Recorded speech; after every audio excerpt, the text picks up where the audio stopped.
आज पूरा हिंदुस्तान एक ही रंग में रंगा है और वो रंग है सम्मान का, न्याय का और बाबा साहेब के गौरव का। आज संविधान निर्माता डॉक्टर भीमराव अंबेडकर की 135वीं जयंती पर देश के कोने कोने से जश्न की तस्वीरें सामने आ रही हैं। लेकिन सिरसा से एक ऐसी तस्वीर सामने आई है जिसने सबका ध्यान अपनी ओर खींच लिया है। सिरसा के रोड़ी हलके में आज श्रद्धा और उत्साह का सैलाब उमड़ पड़ा। मौका था गुरु रविदास भवन में बाबा साहेब की भव्य प्रतिमा के अनावरण का और इस ऐतिहासिक पल के गवाह बने उड़ीसा के पूर्व राज्यपाल प्रोफेसर गणेशी लाल। जैसे ही प्रोफेसर साहब और उनके सुपुत्र जो हारे का सहारा चैरिटेबल ट्रस्ट के प्रधान हैं मनीष सिंगला कार्यक्रम स्थल पर पहुंचे तो पूरा परिसर बाबा साहेब अमर रहे के नारों से गूंज उठा। भाजपा नेताओं और शहर के गणमान्य लोगों ने पिता पुत्र की इस जोड़ी का पुष्प वर्षा और फूल मालाओं से किसी शाही मेहमान की तरह भव्य स्वागत किया। मुख्य अतिथि प्रोफेसर गणेशी लाल ने जैसे ही बाबा साहेब की प्रतिमा का अनावरण किया, माहौल भावुक और गर्व से भर गया। अनावरण के बाद कार्यक्रम ने एक और रफ्तार पकड़ी जब रोडी क्षेत्र के होनहार और प्रतिभाशाली बच्चों को प्रोफेसर साहब ने सम्मानित किया। यह पल सिर्फ सम्मान का नहीं बल्कि आने वाले भविष्य को प्रेरित करने का भी था। इस मौके पर प्रोफेसर गणेशी लाल और मनीष सिंगला ने कहा, बाबा साहेब ने हमें एक ऐसा मजबूत संविधान दिया है जो आज भी भारत की लोकतांत्रिक व्यवस्था की नींव है। उन्होंने हर नागरिक को समानता का अधिकार देकर एक नए भारत की नींव रखी है। जय भीम, जय भीम, जय भीम, जय संविधान, जय भारत। सबसे पहले तो मैं गुरु रविदास समिति के सभी पदाधिकारियों का हार्दिक धन्यवाद, हार्दिक आभार प्रकट करता हूं जो यहां बुलाकर हमें बाला साहब की मूर्ति का अनावरण करने का सौभाग्य प्रदान किया। उसके लिए बहुत बहुत धन्यवाद और आप सबके दर्शन करने का जो सौभाग्य प्राप्त हुआ उसके लिए कोटि कोटि नमन। युगों युगों में शताब्दियों में कोई ऐसा मां लाल पैदा करती है भीमराव अम्बेडकर, जो एक नाम नहीं पूरा हिंदुस्तान बन जाता है। ऐसी महान शख्सियत के मूर्ति अनावरण में उनकी जयंती पर हम सब एकत्र हुए। मैं पूरी श्रद्धा के साथ भीमराव अम्बेडकर जी को नमन करता हूं और उनके माता पिता को कोटि कोटि नमन करता हूं।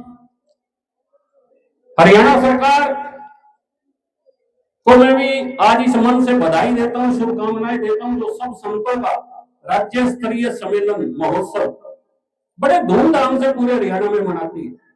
इसके लिए हरियाणा के मुख्यमंत्री नायब सिंह जी सैनी की जितनी बधाई, जितनी प्रशंसा की जाए कम है।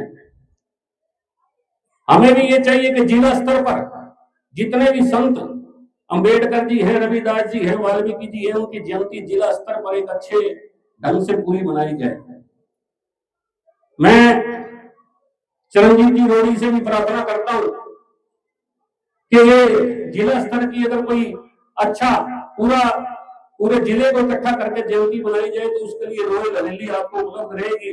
सब लोगों की भोजन की व्यवस्था हम सब करेंगे, मिलकर हम करेंगे। बाबूजी जब उड़ीसा के राज्यपाल थे, दो राजभवन थे, भुवनेश्वर में, पुरी में, जगन्नाथपुरी जहां भगवान जगन्नाथ स्वयं विराजमान है। साउथ कोरिया में हंसियो यूनिवर्सिटी, वहां बाबूजी का लेक्चर था। वहां के पूरे लोग बाबूजी के लेक्चर से, उनके भाषण से इतने प्रभावित हुए कि उन्होंने अपने प्लेन का नाम, एक जहाज का नाम बाबूजी के नाम पे, गणेशी लाल के नाम पर एक जहाज का नाम, साउथ कोरिया में आज भी वो जहाज वहां बाबूजी के नाम से उड़ता है। उड़िया में गीत गाया। 1 अप्रैल को उत्कल दिवस मनाते हैं, जैसे हमारे 1 नवंबर को हरियाणा दिवस मनाते हैं। उत्कल दिवस पर उड़िया में गीत गाया। पूरे 60 देशों में उड़ीसा के लोग अपने टैलेंट के आधार पर उड़ीसा के लोग बसते हैं।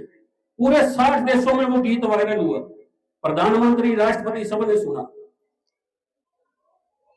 तो ऐसी शख्सियत हमारे बीच में है। मैं आप सबका एक बार फिर से यहाँ पहुंचने पर हार्दिक अभिनंदन करता हूं, हार्दिक स्वागत करता हूं।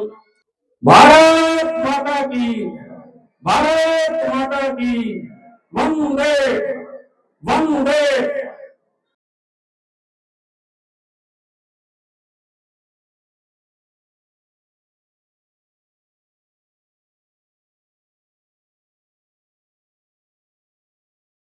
ये हमारा बहुत बड़ा सौभाग्य है कि आज डॉक्टर भीमराव अंबेडकर की 134वीं जयंती पर हमको उनके चरणों में बैठकर उनके दर्शन करने का और एक मूर्ति को स्थापित करने का सौभाग्य प्रदान किया है हमें जयपुर में। कि दुनिया में जिनके स्टैच्यूज लगते हैं, बुत लगते हैं, आप त्रेता युग से शुरू कर लीजिए, द्वापर युग से शुरू कर लीजिए और इस युग में शुरू कर लीजिए, जितने भी देश के अंदर मंदिर हैं, गुरुद्वारे हैं, जितने भी पूजा के स्थल हैं, वो सब उनके बने हुए हैं जिन्होंने समभाव, समभाव का मतलब क्या है कि बंदे बंदे कोई फर्क नहीं, इस बात को जिन्होंने दुनिया में प्रचारित किया और इसके बीच में जिन्होंने रुकावट स्थापित करने की कोशिश की, उनका विध्वंस किया है। चाहे फिर वो रावण थे, चाहे वो दुर्योधन थे, चाहे कोई भी था। ऐसे अपने भारत के अंदर हर युग के अंदर इस प्रकार के लोगों ने जन्म लिया है। लेकिन डॉक्टर भीमराव अंबेडकर के बुत के अनावरण का मतलब, स्थापित करने का मतलब यह है, एक ही है कि जो मनुष्य के अंदर परमात्मा बैठा हुआ है, दिलवर बैठा हुआ है, भगवान बैठा हुआ है, वाहेगुरु के अमांश है, खालसा है, उसको जागरण करने की आवश्यकता है, उसको जागरण करने की आवश्यकता है। इस बुत से केवल एक ही मतलब सिद्ध होता है कि इस इलाके के अंदर जितने भी लोग हैं अपनी अंतर आत्मा को जागरण करें, अपने अंदर को जागरण करें।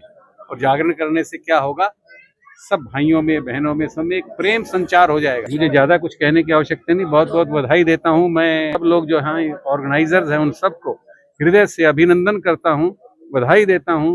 और माताएं बहनें जितनी यहाँ हैं उनके चरणों में प्रणाम कर कर उनका आशीर्वाद चाहता हूं।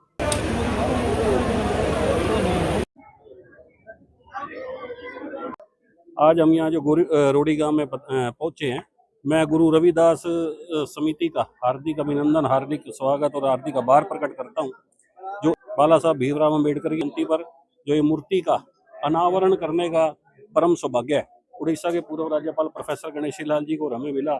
इसके लिए मैं गुरु रविदास समिति का दिल से आभार प्रकट करता हूँ, उनका बहुत बहुत धन्यवाद करता हूँ।